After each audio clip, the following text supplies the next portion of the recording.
as I mentioned, there's 20 horses. So traffic is a big problem. When you have a race with 20 horses, they could be bumping into each other and what have you.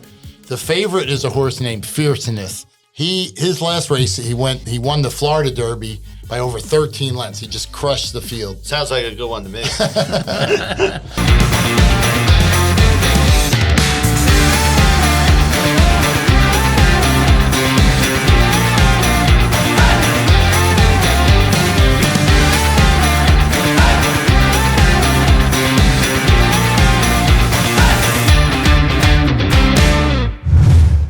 Good afternoon, everyone. Welcome to episode 4 of the TomCast. This is Tom Churchill, the Tominator, www.tominatorlaw.com. My lovely co-host, Sarah Magda, is in the Bahamas for the Hooters calendar shoot. We look forward to getting the 411 on that in the weeks ahead. Before I introduce my guests today, I'd like to give a few shout-outs. First, to the people of the great state of Iowa. On April 26th, Iowa got hit with 12 devastating tornadoes. It caused a great amount of property damage. So we just want to let them know that we have their back and our prayers are with you.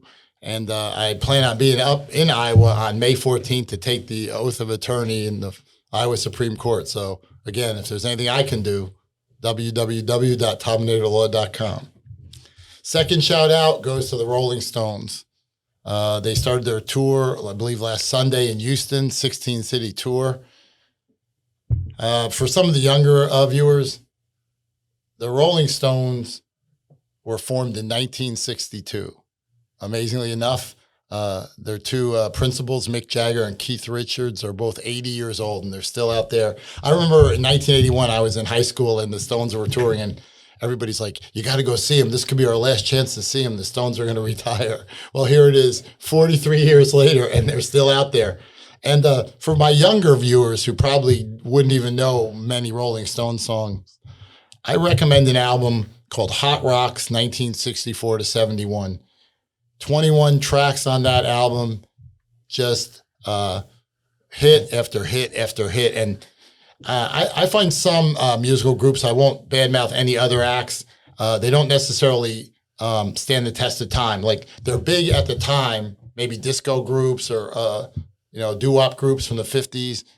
The Stones are as great today. Their music in 1965, 1966, 7, 8, 9, 70, 71 is as great today as it was then. So for my younger viewers, teenagers or early 20s, invest in Hot Rocks 1964 to 71. You will not be able to put it down. So shout out to the Rolling Stones. They're still hanging in there at 80 years old. My third shout out is to NBA player Nikola Jokic. Denver Nuggets, they're in the playoffs right now looking for their second consecutive NBA title. Jokic is looking for his third straight MVP award. I think it's only been done 3 times before. 3 consecutive NBA MVPs. Wilt Chamberlain, one of the greatest of all time. Bill Russell, one of the greatest of all time. And Larry Bird, one of the greatest of all time. So Jokic is the favorite to win his third straight MVP. So I think that's amazing. He was born in Serbia and emigrated to the United States to play basketball. And Jokic, when he was in Serbia and here in the U.S., is a great fan of harness racing, which I will mention to one of my guests when they come on. I'm a big fan of harness racing from when I was a kid. It's kind of like horse racing, and they're in the, I guess for those that don't know it, like they're in like a horse and buggy. And I understand Jokic is a big fan of that sport. So a shout out goes to him. At this time, I'd like to introduce my 2 special guests for this week, 2 longtime friends of mine. First, buddy of mine from my days in New Jersey, Tony Lake. Hey, Tommy, how you doing? Thanks for having me up here. Welcome to the TomCast. Thanks. I'm looking forward to it. This is a family program, so we got to watch it. And one of my buddies, since I moved to Florida in 2011, good buddy of mine, Joe McGuill. Thanks, Thomas. Thank you for having me. It's always a pleasure. You guys, can't replace Sarah, but we'll have fun today. So let's start with Tony. I'll give you a little background on him. Tony owns a high-end auto body repair shop in New Jersey called Exclusive Collision in Ramsey, New Jersey. He fixes, Mercedes, BMW, Porsche, Audi, Bentley, vehicles like that. He fixes all makes and models, but he's specialized in his high-end vehicles. So you folks are probably asking me, man, what's the Tominator doing having an auto body shop owner on? And it may be, not the most exciting topic, but we're going to talk a little bit about what goes into, if you're ever in an accident, God forbid that you ever are in an accident, hopefully not. If you are, again, www.tominatorlaw.com. I might be able to help you with your vehicle as well as if you're injured. But it's really not talked about that much what some of the things that insurance companies want to do. They kind of take control of the repair process. And I just want to say this right now. I'm not anti-insurance company, even though I am an attorney. I worked for several insurance companies for many years. And, they sometimes get a bad rap, but sometimes the bad rap is accurate. It depends on the individual insurer and the individual claim. So, Tony, tell us a little bit about what goes into the repair of not just the high-end vehicles, but any vehicle. Like, what's the process? Well, Tommy, once these cars get in an accident, it's so important to be able to diagnose the damages correctly, accurately, and put that car back in a safe manner. Years and years ago, everyone thought that, I could slap some parts on. Anybody could do this, in my backyard and get the car back in the road. And, that's the way it was back in the day. But today, with all the high technology that we have in these vehicles, I can't stress enough that fixing a car properly is the most important thing that you can do when after you have an accident.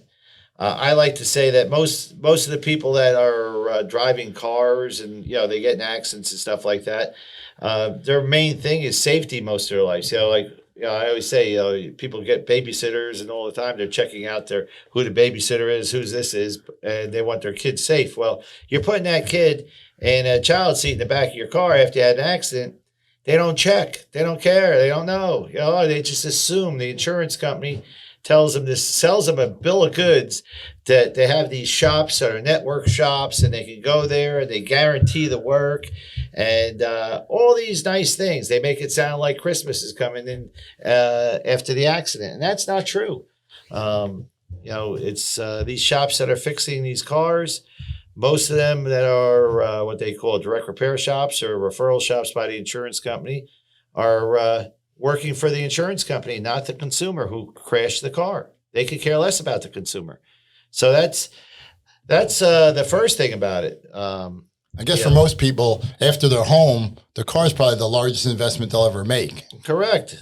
And the people that they put in the car are the ones they love the most, and they should be very, very concerned about the way these repairs are being conducted to their cars. However, they're just assuming the insurance company is telling them that it's okay. I read a study that said they compared 1970 model year vehicles to 2000 model year vehicles, and the study's only goal was the number of parts on the vehicle. Nothing else, not the technology. We'll get into that in a second. And I would think a car has four wheels and doors and fenders, but the 2000 model year vehicles had 4 times the number of parts. Correct. And now let's get into technology. I mean, these cars are like mobile computers today.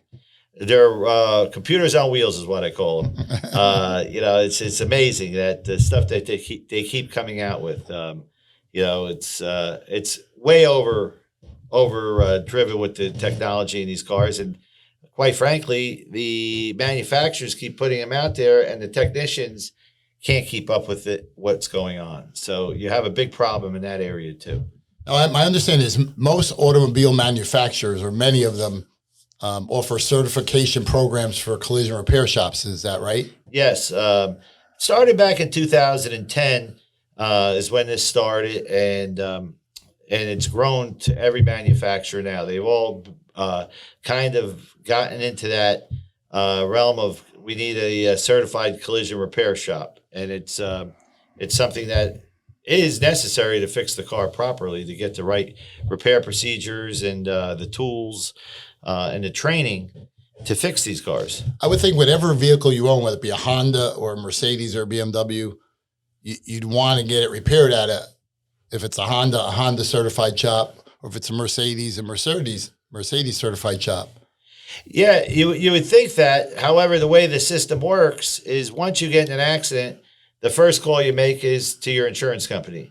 And unfortunately, that's the last place they want your car to go to, is to a certified shop, because they know that if it goes there, that you're held to different standards that they want to hold you to fix the car.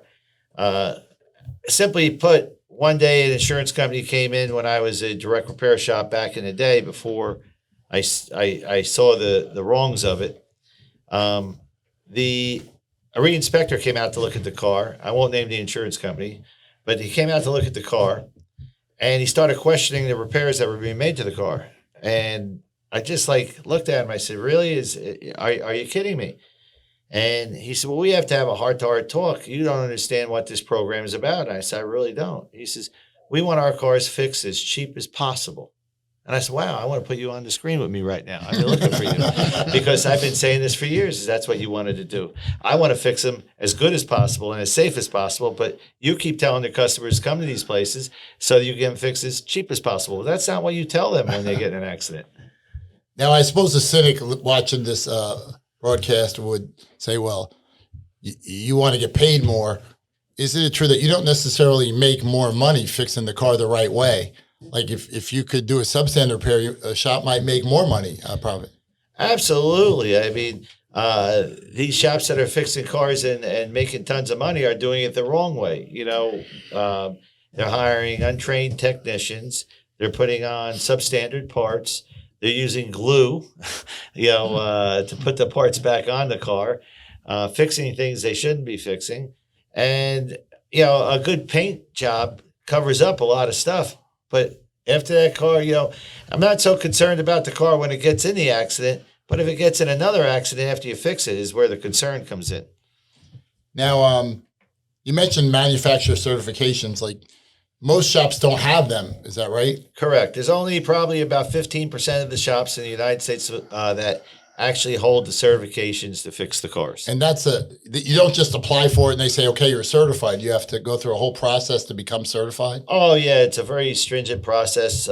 First, you have to get sponsored by a dealer that takes it to the manufacturer and says, "This is the shop that I want to be our certified collision shop."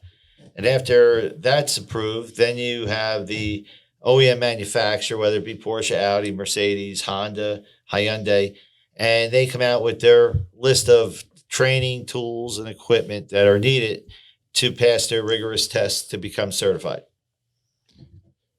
Now, don't most insurance companies mandate the use of what we call aftermarket parts? Oh, yeah. That's a great topic to go on, is that most people, when they buy insurance, have not a clue what's in the policies. And then once, it's like anything else, you put something in your freezer, you never use it, you don't know what you got. So they have this insurance policy on their car. They sign up. Most people shop for the cheapest insurance because they figured, save a few bucks. However, that's not always the case. And then when they have an accident is when all the terms and conditions come out, and the owner is left standing there shaking their head like, "Oh, no, I didn't sign up for this." But they did. They signed the insurance. You would know, Tommy, by being a lawyer, is that insurance policy simply is another term of a contract, an insurance contract. Of course. And they have a contract with the person that bought it, being the insured. And most people that buy insurance aren't educated enough to interpret that policy in layman's terms, because it's just too complicated. You being an attorney probably took several years to learn to read the whole policy and had to call someone to find out what this meant. Well, for the young ladies watching today, when I say aftermarket parts, referring to car parts, they can understand it if they ever saw a knockoff handbag. Every woman has either had one or or looked at one or was given one or whatever. Well, they're not as good. Like a knockoff Gucci bag is not as good as a real Gucci bag. And insurance companies do the same thing with car parts. Well, you left that one important thing out. These women now are really going crazy when the man comes home with an engagement ring and it's one of those manufactured rings, not a real one. They're going, they know that really well. What? But they'll never get a fake ring from me. No, definitely not you, Tominator. But yeah, these aftermarket parts is simply put what we just stated. It's they come from foreign countries. Pressed out in thousands of units. They don't weigh the same, they don't fit the same, and they don't react into a collision the same. So when you bought your Audi, your Porsche, your Hyundai, your Kia, your parts came from a manufacturer that engineers took a lot of time and effort to build these parts. And now you're buying a part from Taiwan that they could care less about anything except it's a cheap part that it's imitation. It looks the same and they're making money off them. Now, I don't believe do any of the certifications allow for those parts? Absolutely not. The language in the contract, and it's a contract that Shop signed with these OEM manufacturers, that you, under no circumstances are you allowed to use aftermarket parts, rebuilt parts, and used parts. So the manufacturer of the vehicle, whether it be Honda or Mercedes or BMW, says, no, we're not allowing this stuff. Absolutely. Now, the insurance company doesn't care. They're like, hey, we don't tell them how to make cars, and they don't tell us what to pay for. The insurance company has no dealings with the OEM manufacturer. They have a separate contract with that owner of the car called the insured, and it's a whole separate thing. However, I will tell you is that when this goes down and someone has an accident and they are sent to these DRP shops and are using these aftermarket parts, the problem coming down the road is most of these cars today are leased. And when they turn these cars in, these companies are tired of being given back cars that weren't fixed properly or used aftermarket parts are on them. And they're coming back after the owner of the car for big time money. And the insurance company will have nothing to do with it. They just tie their hands, say goodbye, we don't owe you anything. Now, I believe it's the law in all 50 states that insurance companies have the right to use what they call LKQ parts, which are used parts. So if you have, say, a 2018 Honda Accord that needs a door, if they can find a door off another 2018 Honda Accord, they have the right to pay for that. Well, yes and no.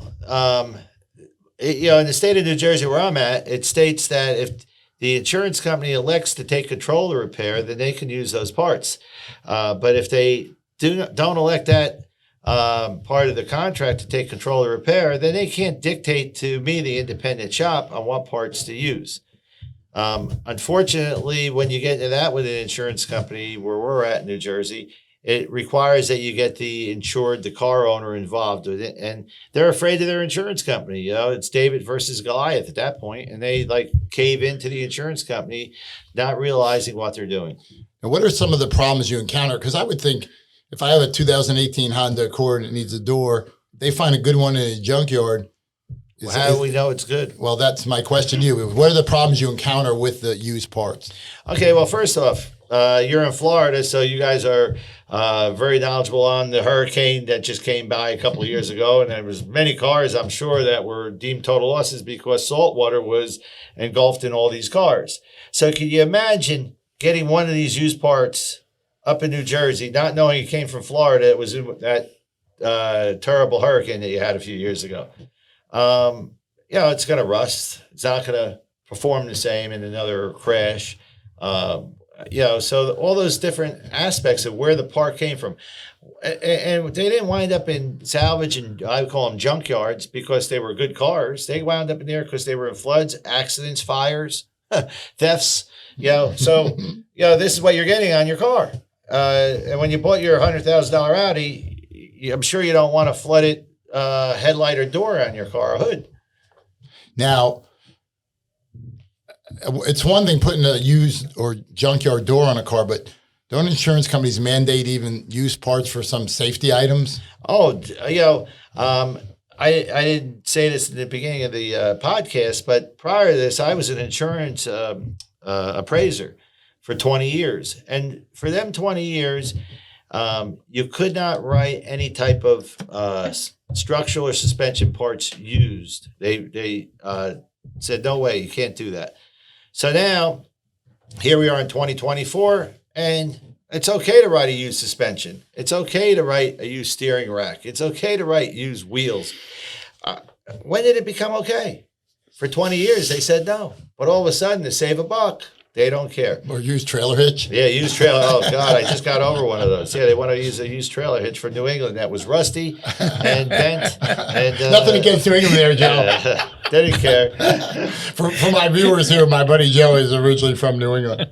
Can you imagine that, though? Insurance company actually wouldn't pay their customer for a new trailer hitch after we installed it. And it was on a Porsche. But it doesn't matter what kind of car. It's just unsafe. And me as a repairer, I can't put it on the car because at the end, if it fails, the insurance company will say, oh, we guaranteed the part. That's another thing the consumer has to know. They only guarantee the part. They don't guarantee if it fails. Okay, they guarantee if it doesn't fit properly or something happens there. But if there is something that causes more damage somewhere down the road, they're out of it. And it's only for the lifetime that you own the car. When you sell the car and something happens, then they're coming after the shop. And that's wrong for them to do. But that's what they do, So even if the vehicle is fixed properly, like a certified shop like yourself, these vehicles are diminishing in value the day they drive off. Oh, definitely.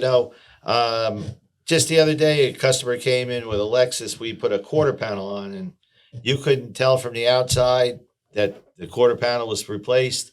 He was going to trade it in, and the guy came back and said, oh, I'm not going to give you the amount of money that I told you on the phone because the quarter panel was replaced. So he came up to my shop, and he started really going over the car with me. I said, well, what was his complaint with the repair? And he said, well, the seam sealer over here was different from there. And I started laughing. I said, well, of course it is. I says, that was put on by a machine in a factory. We're doing it, by hand over here.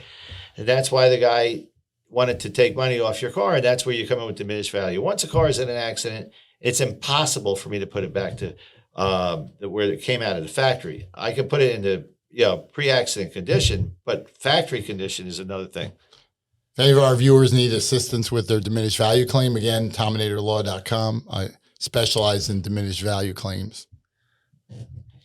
All right. Well, Tony, I think, as I said, maybe it's not the sexiest topic, but it's a real concern about there are unsafe cars being put out on the road and people don't know it. And we can only pray that they don't get in another accident. Well, it's that, Tommy, getting in another accident. And I have 2 kids. And I can tell you, most people that have children, they love their kids like I love mine. And it horrifies me that these cars are on the road and insurance companies think nothing of it to write refurbished wheel, steering racks. What's a refurbished wheel? I'm sorry. It's a wheel that was cracked or bent in an accident, and they say you could send it out and have it refurbished, and they bring it back to you. Now, these wheels are aluminum, most of them, and the manufacturer says, oh, no, you can't do that to the, surface scratches to allow you to repair, but not bends and not cracks. However, the insurance company doesn't care. And they say, okay, send it out to this place for $125. They can fix the wheel. Well, that's great. And you as a consumer think it's great when you're driving the car. Oh, I saved money. I didn't have to buy that $800 wheel. I got to fix for $125.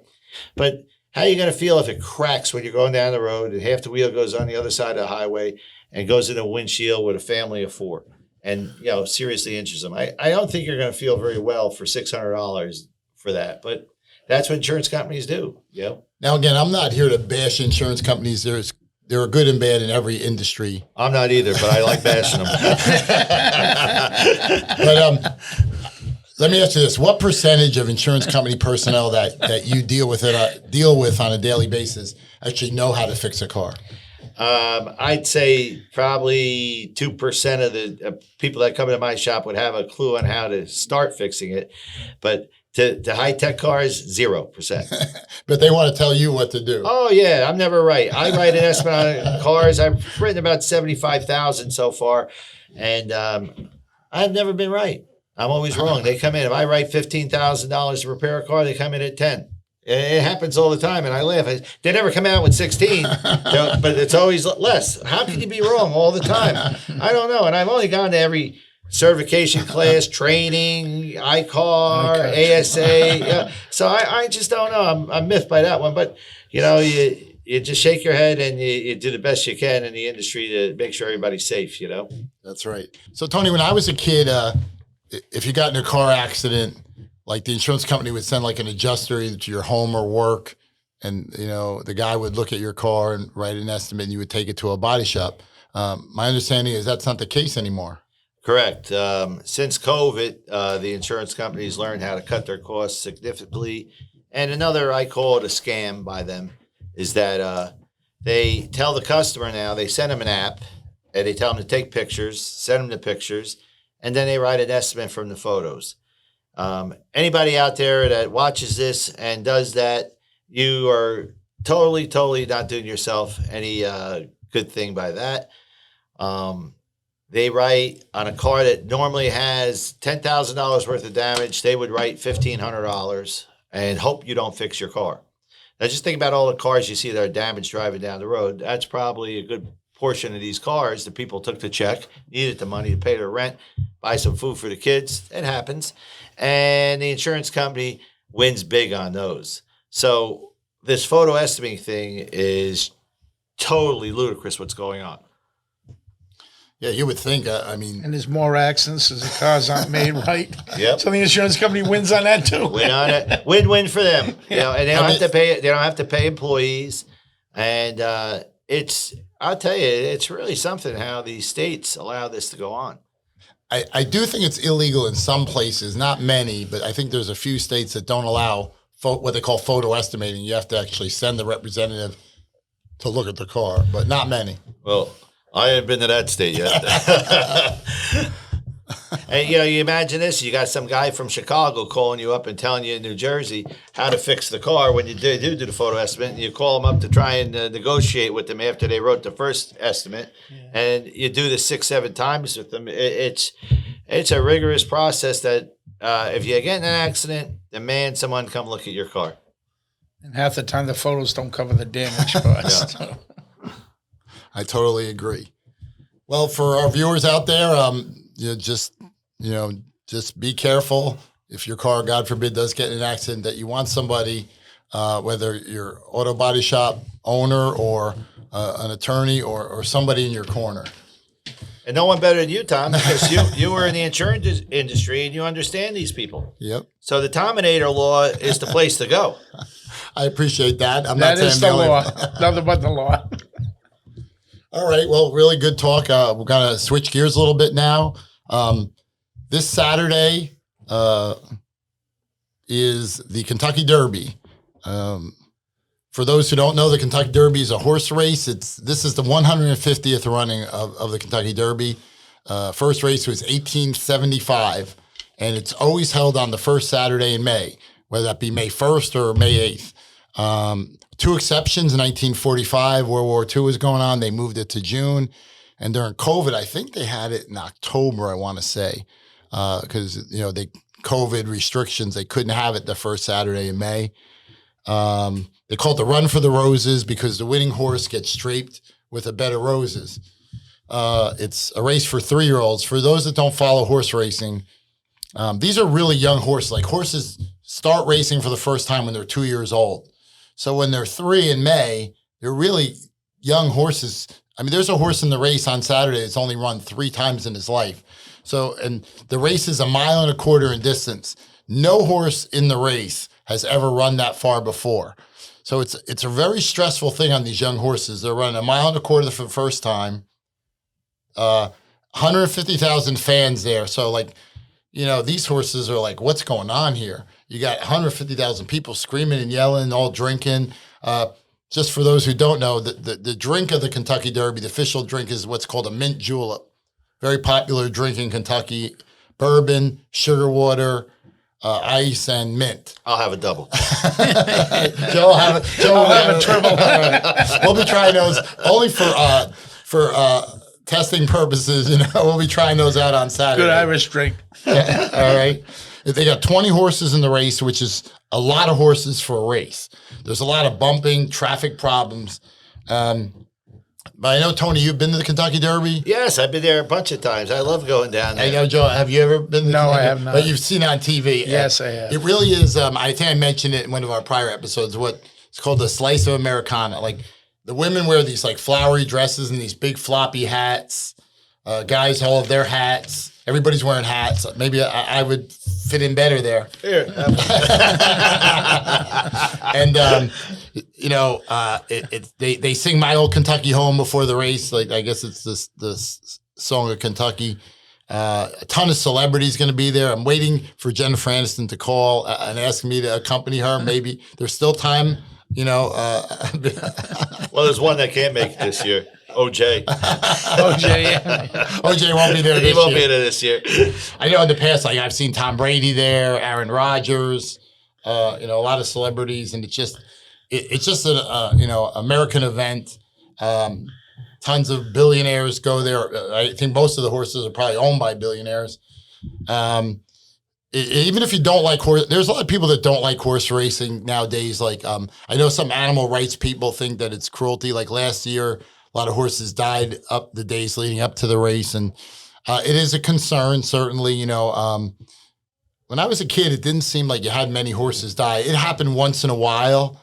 I don't know what the story is with that, but some animal rights people don't feel horse racing should be allowed, and it's not. Horse racing was, when I was a kid, and Tony and Joe, it was a big deal. Now, other forms of gambling have passed it by. I mean, I talked last week about these sports betting on your phone and casinos. People like to go to the fancy, glitzy casino rather than the maybe dingy racetrack. So it's not as popular as it once was, and I understand that. But it's Saturday at about 7 p.m. It'll be on, and even tune in about 6:30 and see the celebrities and all the women in their hats and dresses, and it's a great American event. That our country. It's basically.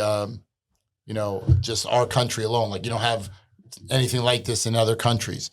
So I thought, with the Derby coming up, as I mentioned, there's 20 horses. So traffic is a big problem. When you have a race with 20 horses, they could be bumping into each other and what have you. The favorite is a horse named Fierceness. His last race, he won the Florida Derby by over 13 lengths. He just crushed the field. Sounds like a good one to me. So, like, for those who don't follow horse racing, if a horse wins a race by a length, that's probably good. He wins by 2 or 3 lengths. And when we say a length, that's like the length of a racehorse. Obviously not every horse is the same length, but when a horse wins by 5 lengths, that's kind of, really good. Mine always loses by a nose. I had my share of losers. So this horse won the Florida Derby, which is a major race leading up to the Kentucky Derby, by 13 lengths. So most experts seem to believe if Fierceness runs as good as he did in the Florida Derby, he can't be beat. Now, what sometimes happens in horse racing, what they call a bounce down. Like in any sport, not when you bet, if any of the people bet football, not every team plays their best every game. Everybody knows who the better football team is every game. That doesn't mean they're going to play better that day. So Fierceness, he ran this monster race in the Florida Derby. Can he duplicate that on Saturday? If he does, it could be lights out for the rest of the field. Well, I think that horse getting to 17 hole is it was a good spot for him because he likes to go to the front. So he's going to avoid all the bumping and grinding that's going on getting there on the outside, so he won't have to work as hard to get there. Like you said, the biggest question is, does he bounce or does he run? And that's why they call it horse racing, and that's why they call it gambling, and that's how come I always lose the Kentucky Derby bets. Joe, you like that name, Fierceness? Oh, I love it. I love it. I like that Italian horse, Sammy Leone or something like that? That's the second favorite horse called Sierra Leone. That's a country in West Africa. He's named after. He's a closer. Like, he's only lost one. He's raced. I believe he's raced I thought that was the Godfather horse. The only son. And he's in the second post. He's got number 2. Now, he's only lost one race in his life, and that was by a nose. And that's the day I bet him. That's how. the problem with that is he's a closer. Like, he doesn't go to the lead early, but he's got number 2 post. So that means like 18 horses are going to zoom out ahead of him. He might get buried behind a bunch of horses and never get a chance to So make far, his we got late 17 run. in first, 2 in second, and over the all. We got to find out who the jockey's betting. I think, Tom. Yeah. Who's riding me? Who's riding me? I'm in post 20. Is it going to be a muddy track or a fast track? Yeah. It said that the weather. Well, we're always Saturday. hoping that's another thing. Like, you're always hoping that the Kentucky Derby will be beautiful weather, 70 degrees and sunny, but we'll see what happens. Maybe God will be smiling on. The race is run in Louisville, Kentucky. The third favorite horse is a horse called Catching Freedom. He's 3 out of 5 life. He's run 5 times and won 3. His last race was in the Louisiana Derby in New Orleans, and he went from last to first. He was last all the way and circled the field and won the race. Well, we said, Jay ain't going to be there, but he caught some freedom, so why don't we play him? He's got some topsoil on his head. Now, the problem with the closer, the good part about being a late running horse is that this is, as I said, a long race, but there's so many horses, they could get caught in traffic. And the same problem that Sierra Leone has, Catching Freedom might have. So we'll see how that plays out. What position's he in? I'm not sure I think he's in the middle of the pack. So he might be in a position to close. Now, an interesting horse is a horse called Forever Young. He's a Japanese owner, trainer, and jockey. The horse races, he's 5 for 5. He's never lost. The first 3 races were in Japan, which most experts, I think, will tell you the horses are not as good. No Japanese horse has ever won the Kentucky Derby. Then they sent him to Saudi Arabia in his 4th race, and he won that. Did they test for jinxing on that horse while I was out there? and then his 5th race was in Dubai, and he won that. So this poor horse, I don't know how many miles it is from Dubai to Kentucky. Turned out he was really a donkey. But this is a long. This horse is a young horse, as I mentioned. They all are. He had I don't know how long the flight's probably like a 20-hour plane ride. Imagine a horse on a plane. Imagine having your 3-year-old child on the plane for a 20-hour flight. If he's coming from Japan, he could be a 6-year-old. We don't know. They have registration papers on this horse. Could be a sumo wrestler. Yeah. But he's 5 for 5 life, and so he's never lost. So we'll see how it works out for Forever Young. Another favorite's a horse named Just the Touch. He's only run 3 times in his life and only won once. He won what's called a maiden race. That's for horses. Your first win is when you break your maiden. You run against horses that never. Everyone in the horse race has never Didn't won. Mike Tyson go to jail for that? Just a touch. Now, what's interesting about Catching Freedom and Just a Touch? His jockey was Gibbons. What's interesting about Catching Freedom and Just a Touch is their trainer is a gentleman named Brad Cox, who grew up 2 blocks from the track where they run the Kentucky Derby is called Churchill Downs, and he grew up 2 blocks away. So, maybe the hometown boy, he has won the race once before, but maybe the hometown boy, Brad Cox, he's got 2 chances, can do it again. My thing is, I think any sharp gambler would tell you with the Kentucky Derby, just take a shot. I remember many years ago, I'm at the track the day of the Kentucky Derby, and my girlfriend at the time comes in, and she wanted to borrow money to go to the mall. And I go, I bet the Derby for you. And she goes, I don't know any of these horses. I don't know anything about this. And I'm like, well, let's just pick a name for you.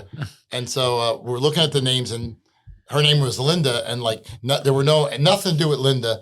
So we just wanted to find a name that had something to do with this girl. So we came up with a horse called Charismatic, because she was charismatic. She would say hello to everybody. Everyone loved her. They had something to do with her being 6 feet tall and have an unbelievable body, but everyone liked Linda.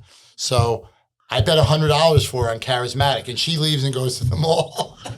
Well, she comes back, and I go, your horse, she didn't even watch the race. The horse won. Paid like 40 to 1 or something. Like I deducted for the money I gave her to go to the mall, and I deducted for the $100 bet. But she got like $3,000 or something like that. She couldn't believe it. Not Couldn't bad. you find another charismatic girl and not give her the money? You go back to the track the next year. You get two charismatic I'm guys. still looking for another charismatic girl. You'll meet her tonight. well, like you said, pick a name, pick a couple numbers, and if you follow me to the window, just don't bet the ones I bet because I can't pick a winner to save my life. I said, place it on Lucky Dan. That's the line that Joe just mentioned. Classic movie. I'll give. We'd love to talk movies on the TomCast. Is 1974, a movie called The Thing. Paul Newman, great actor. Robert Redford, great actor. Robert Shaw was the bad guy, great character actor. Just a ton of. Eileen Brennan was in it. Harold Gould, who was a great character actor. I mean, it goes on and on. Was OJ in that one? It wasn't in that one. But there's a classic line at the end of the movie. He says, place it on Lucky Dan. They fixed the horse race, and somehow you got to watch the end of that movie. Even if you don't watch the whole movie, you need to go on YouTube and put this thing, place on Lucky Dan, and see the final scene. It's just unbelievable. One of the greatest movies of all time. I think anyone who ever saw it, even like Siskel and Ebert would agree, it's one of the greatest movies of all time. I love the Bronx Tale when they were at the track and the guy started rooting for the horse that they had that they bet on. And they called him the Mush, and they put him in the closet when they were at the crap game. That was a great scene. The Mush. Joe, I'm the Mush tomorrow. Saturday at the Derby. Don't bet who I bet. I'll be getting kind of mushy too. A great movie called The Bronx Tale. Robert De Niro plays a bus driver in the Bronx.